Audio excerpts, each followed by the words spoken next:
Je vais te donner la raison majeure pour laquelle tu t'endettes. Et tu te laisses influencer et contrôler par ce démon. Parce que la dette, c'est un esprit, c'est un démon. La dette n'est pas un esprit qui vient de Dieu. C'est un démon qui vient des hautes enfers, les hautes profondeurs des enfers. Dans le seul but d'égarer le peuple de Dieu de la richesse qui les a prédestinés. Parce que la richesse de la terre n'est pas censée appartenir aux païens, mais aux enfants de Dieu. Matthieu 6, prends à partir du verset 28.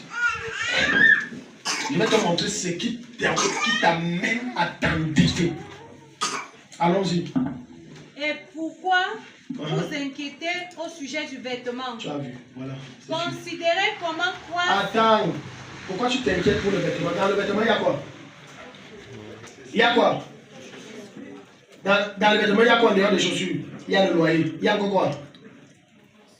Certains d'entre vous dorment dehors quand la fin du mois arrive. Dans le vêtement, il y a la nourriture. Dans le vêtement, il y a la scolarité. Dans le vêtement, il y a les mèches. Dans le vêtement, il y a la coiffure.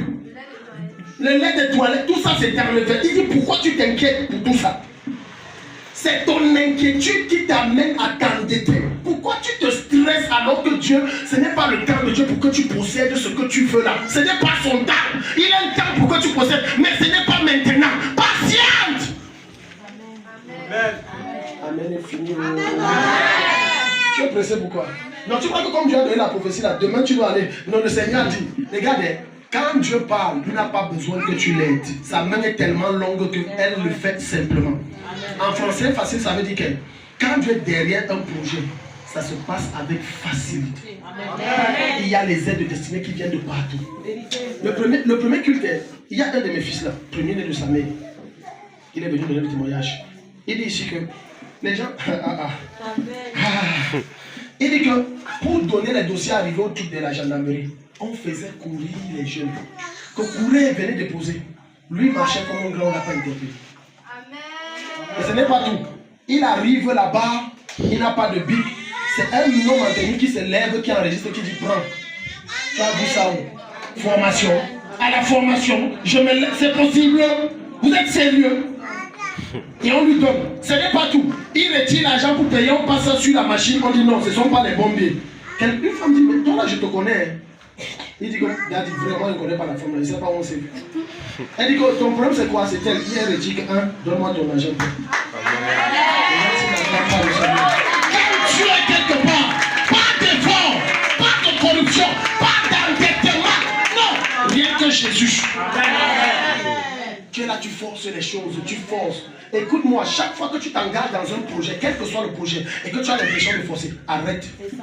Non, je dis même les relations. Je dis même les relations. Tu sens que tu forces. Arrête.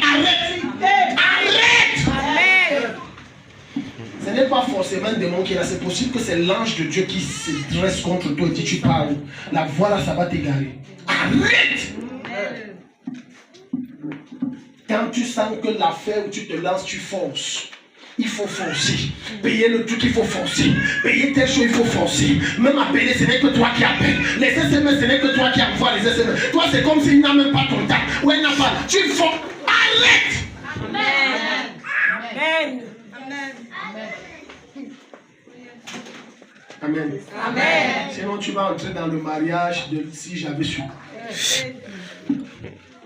Tu forces. Non, l'amour va venir avec le temps. Tu vas m'aimer, tu vas m'aimer, tu vas m'aimer. Ce n'est pas forcé. Et ce n'est pas par la force. Et Dieu va te dire ça dans le livre, je parle de Zacharie. À son serviteur fini. Ce n'est ni par la force, ni par la puissance, c'est par mon esprit. Tu forces quoi?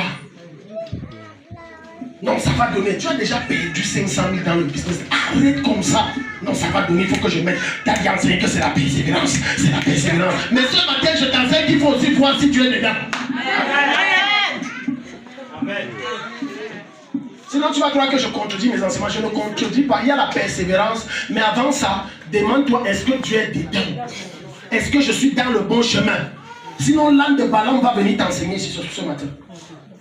Il va dire, mon maître t'est perdu, je veux le sauver. Il ne comprend pas. La Bible dit qu'il voulait aller comme ça chez Balak. avec tout le comité d'accueil que Barak a envoyé. Et l'ange se tint devant lui.